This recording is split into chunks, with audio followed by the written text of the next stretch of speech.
All right, what's up, Tycoon? Super excited for today's video. We're going to give a recap, all right, and a breakdown of the S&P 500 futures /ES. All right, so we're starting off on the 1 day, 1 minute chart. We're going to break it down and zoom out. Okay, so we're going to start with Friday's day. We're going to take a look at Friday, what happened Friday, and then we're going to zoom out and look at the grand scheme of things because things are looking pretty bearish. Okay, and there's some important things I want to show you guys. So first off, we're using the supply and demand strategy. Okay, so this is my demand zone here. This is my supply zone here. All right, and I have these levels drawn up all throughout the chart. Okay, I have all of my supply and demand zones, made before I make the videos and before the day starts. So I'm not just going in and looking at, okay, well, where does it bottom out at, and then where does it top out at? That's not what we're doing, right? We go into the day knowing these levels, and these are our levels of area of interest. Because you want to have a game plan when you come in and trade, right? You don't want to enter a trade blindly or, like up here when you think it's on an uptrend. This is not an area of interest. Okay, this is the dead zone is what I call it. And these are areas where I'm not looking to enter a trade. I want to look at a trade when they're in my zones, and then I want to look to see how it is playing out, if things are lining up. Okay, so essentially you can see here, all right, right around market open. Okay, we drop back down into this demand zone where we had been consolidating, right, in the pre-market and the after hours. And market open, boom, this is the market open candle right here. About 5 minutes into market open, we dipped right below, okay, this demand zone, created some and triggered some stop losses. All right, you have to realize that there's market makers, there's institutions, hedge funds. That's how they make their money. Okay, they have to make their money through traders, and through commissions and, through triggering people's stop losses, right? So we see a dip out of demand, trigger some stop losses, we come back in and we start our rally. Okay, so we start our rally and we come up eventually to where we go into our supply zone. Now, this is an area where there's a supply imbalance, meaning that there's more supply than demand. So in these areas, this is where we're going to be looking to take the market short. Okay, so you come long here, you see we dip out of it, we get a very big bullish engulfing candle, and we keep that uptrend. Okay, and then boom, we come up here into our supply zone, and you can enter some short positions here, and you could have rode that all the way back down. So it was really two easy trade setups that we had on Friday. And then you could have went back in and dipped your toes again a third time for another long position here. And as you see, boom, we hit supply. And as soon as we hit that supply imbalance, the price drops back off. Okay, we'll zoom in a little bit on it so you guys can see a little bit clearer. We come up here, boom, as soon as we hit that supply imbalance, that's when we start our sell-off and we come back down. So if you guys want to have access to these and you want to, just be a part of our trading community, join the Options Trading Tycoons Discord. I'll be posting my supply and demand zones in there. One thing that I want to show you guys, all right, is there's something called volume by price and volume by time. Okay, so most people know volume by time, these volume bars. I just want to show you guys real quick at this time period right here. So right in between these candles right here is when we saw the highest amount of volume, all right, for that day. Now, this is volume by price, okay? And so the larger the bars are on the side here to the right, the larger the volume is at these price levels, okay? So what we're seeing here is we're seeing a whole lot of buyers, right? We're seeing volume, we're seeing a large volume price in this level, okay? This is our demand zone. We saw a decent amount of volume until we came up to the supply imbalance. Very, very minuscule volume, right? We barely even stayed up here, and then we came back down. All right. And again, this candle right here is when we had the largest volume by time. And if we look on our volume chart here, this is when we have the most volume by price. Okay, is right in these areas, right when this candlestick happened. All right, right when this large volume. So that's just a quick breakdown visually and explanation of the volume by time, and it's very key and helpful on much larger time frames. Okay, so we're going to zoom out a little bit and we're going to go out to the weekly chart and pull up the weekly chart volume gaps. Okay, so these are going to be and I want to explain these to you for a couple reasons. Right, the reason that we're looking at this right now is because these are going to be very important levels for us in the coming weeks and months. All right, so essentially, we have, as you can see here, volume by price is telling us that there's lots of volume at this level, this level here, right? And then below here, we have these volume gaps, okay? That's what these yellow boxes are going to be. And these are areas where there's not much action happening at these prices. So what you can expect to happen in these areas is for it to quickly move out of those areas, right? Because it's either going to come down, and we're going to do as we did here. And you see how we have this wick on this candle. We came down to a high volume area, okay? Boom. As soon as we hit those high volume areas, that volume stepped in, that buying pressure stepped in, and it brought it all the way back up to this volume gap, right? So that's what I'm expecting to see continue. Is, we're either going to recover out of this zone and we're going to trade up here in the 4150 area and stay above there. But it's a very bearish outlook, right? If we look here on our DMI, which the way I have it set up is red is essentially the sellers of the stock. The blue is the is like the average of the stock, okay? And the green is the buyers. If we look here, buyers have completely lost control. They're below the average. They're at the very bottom. They still have room to drop, okay? As we saw here, they can drop all the way down to 7. We're sitting currently around 13, 14, but sellers are in full control, okay? And if we look, the next couple of, resistance up here on the DMI is going to be around 50 and 43, and we're currently sitting right around 38. So sellers are in complete control. If we look at our RSI, we have not touched oversold territory yet. Below 30 on your RSI is going to be oversold territory typically, right? It's not a guarantee that, hey, this stock is oversold. It's just an indicator that people use to read the market, right? Generally, the general sentiment is oversold below 30 and overbought above 70, right? And we look here at our CCI. In our CCI, we're in complete bearish territory, all right? Which means, we definitely can drop more. We're in bearish territory, all right? So that's some of the main things that I wanted to show you guys is on the weekly chart, we can see these volume gaps. And as I said, if we zoom in here and let's just go to like the daily chart, let's just go even to the 1 hour chart, right?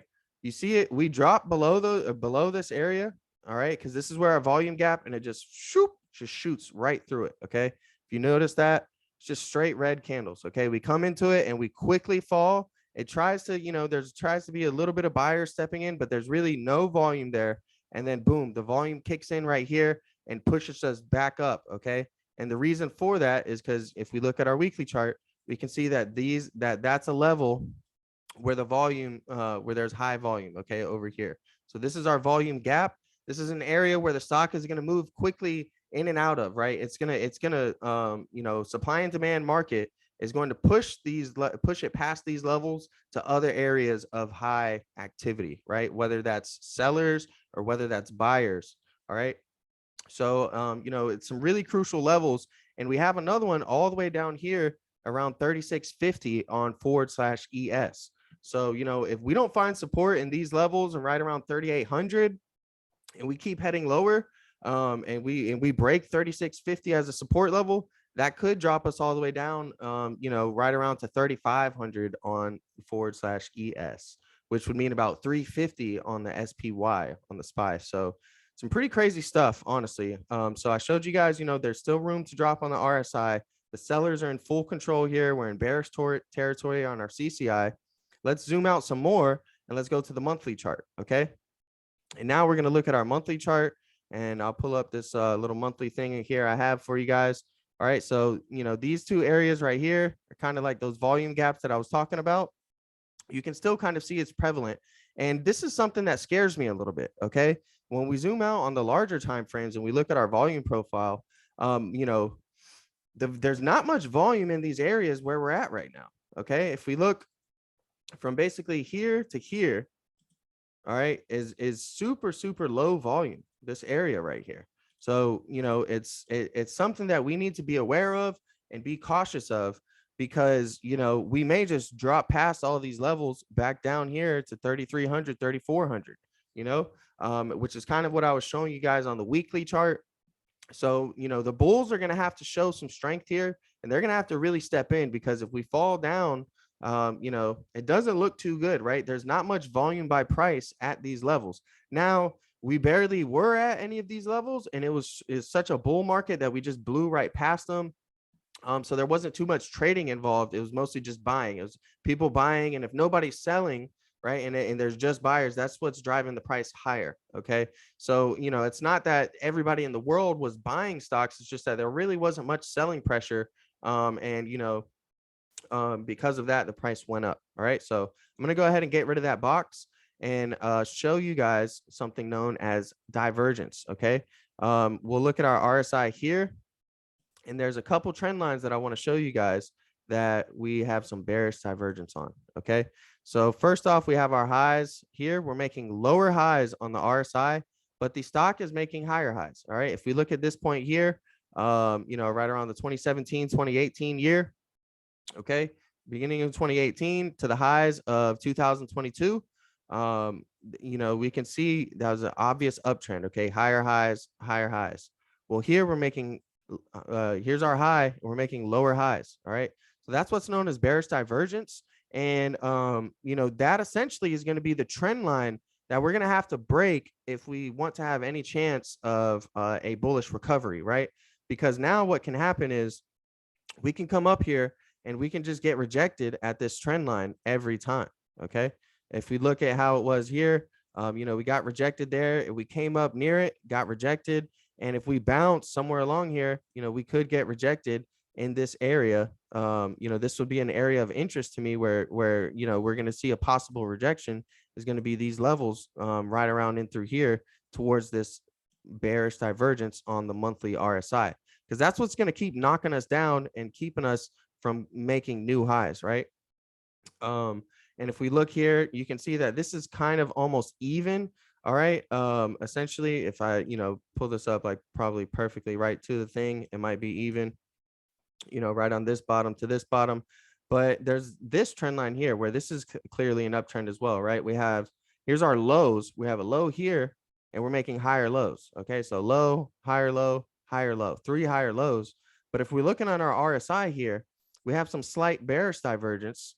Again, because look, the RSI is staying flat. So even though these lows are getting higher, these lows right here have remained consistent and still at the same level. So it really hasn't broken the relative strength index in this line. Now, there were some times like this was the COVID crash when it fell really hard. And this was like 2018 financial crisis type deal. But these are the main things that I'm looking at. All right. Even if we go back here to the DMI again, we just saw on the weekly chart that sellers were in full control. On the monthly, they have now taken over the buyers, right? So, the average is still there, which is just, if we zoom out some more, the stock market on average is just up. I mean, look at it. It's definitely up. So that's why we see our blue average line here out on top, because overall it's an uptrend. But when we find out and try to look at like, all right, well, who's actually in control? It's definitely not the buyers. Buyers have lost full control and they're still on a downtrend. Sellers have picked up this control in the past few months, in the past 3 months, and they have overtaken the buyers, right? So we need to be real worried and real fearful in case the average comes down and the sellers start to take over the average, because that's when things can get really rough.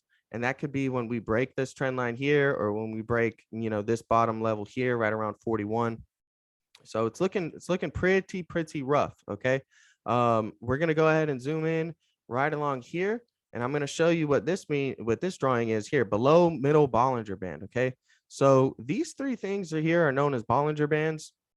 And these kind of give you an area and price targets of, for a stock or, security that you're looking at, right?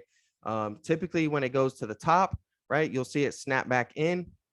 It doesn't stay outside of the Bollinger Bands very much, right? Every time it does, it comes back in. And then you tend to use the middle one as support, okay? And the bottom one as support as well. Once you see this one has been flipped, it's going to now be a resistance. So we're looking here and we're trading below our middle Bollinger Band. We opened below it, right? Because the open is here on this candle. That was not a good sign. Now, we did have some buyers immediately step in and try to take us above it. But as of now, for the month of May, this is just kind of a real big indecision candlestick. Okay. We still have a couple more weeks to play. But if this is going to be our main resistance, we could be starting our path down to the middle Bollinger Band. Okay. Where we would find some support at. All right. And if that happens, that's right around that 3,400 mark that I was just showing you guys on the weekly chart. So things are not looking good. It's looking like we definitely have the possibility to head down to 36, 35, 3,400 on /ES. Okay. So, here's our level here, 3,450. We'll go back to the weekly chart and we'll look at my weekly, what it's saying by the volume gaps, right? And we're looking here and we're seeing that we have some right around here and below. Okay, 34.68 is like the bottom of this volume gap, right? So if we shoot right through this area, we may find some support right around 34.50. That would be the bottom of our monthly Bollinger Band. And the weekly chart, as we looked at earlier, the volume on it by price is telling us that there's not a lot of action once we drop below 36.50. Okay, because below 36.50, right around 36.25, all the way down to 34.50, let's just call it 34.75. There's not much volume. Okay, guys. So, that's kind of my big warning to everyone. And we can go ahead and take a look at the Bollinger Bands here on the weekly chart.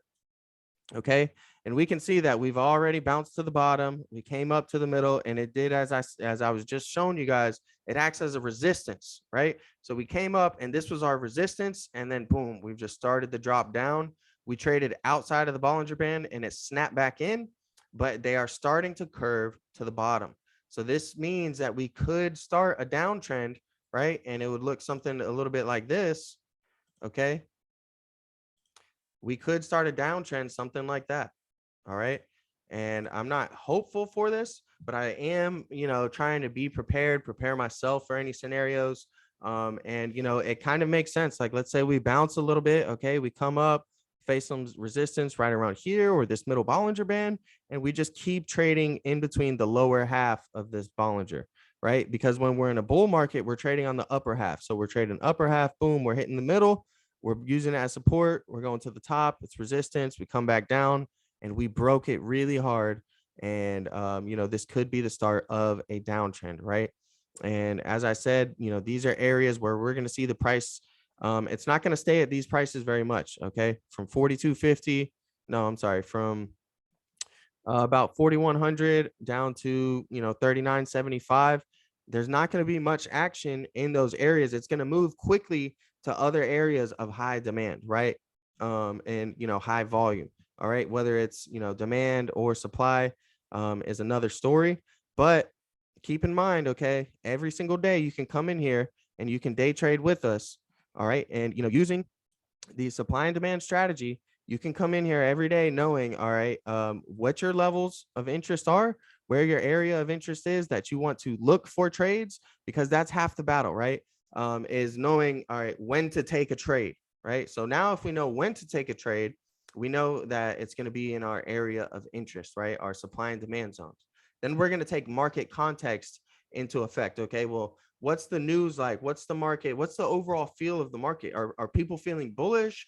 Like we're about to rally, like we're about to recover, or is it, or are people just so fearful and scared, right? Then you combine that with some of the indicators that you may use, right? Let's say you use some indicators, some RSI, EMAs, things like that. You combine that with candlestick patterns, chart patterns, and other things like that. And, it'll really help elevate your game. Once you have 2, 3, 4 things aligned, off your checklist for an entry, you're like, okay, well, it's in a demand zone, right? All right, well, hey, I have a EMA crossing the VWAP, maybe, right? That could be another indicator for a possible entry, right? Oh, hey, well, I have a candlestick pattern. We have 3 black crows on this candlestick pattern. That's a bearish pattern. And then you can say, oh, well, we just broke this ascending wedge pattern. So now we have a bearish chart pattern combined with a bearish candlestick pattern, right? Combined with maybe an EMA indicator, and then also combined with your supply and demand zones. Then now you have 4 things giving you an edge on the market to help you make successful trades, right? So that's what the whole thing is about. And I just wanted to give you guys a big picture for everybody who's not much more, people who are more of long-term investors. I know it's really, really tough right now. I really don't own much of any stocks. I'm pretty much strictly day trading ever since like November. I think I sold all the stocks I owned in November. just because I thought we were going to have a crash. I definitely did not think it was going to last this long. But I thought that there was going to be like a 15-20% correction in the market. And, I thought now would be the time. We are recovering, but things do not look so well. So with that being, I'm still kind of just sitting on the sidelines and day trading, intraday trading, scalping, things like that. All right. So appreciate it. Thank you for watching this video. Don't forget to like, comment, subscribe, and I'm out.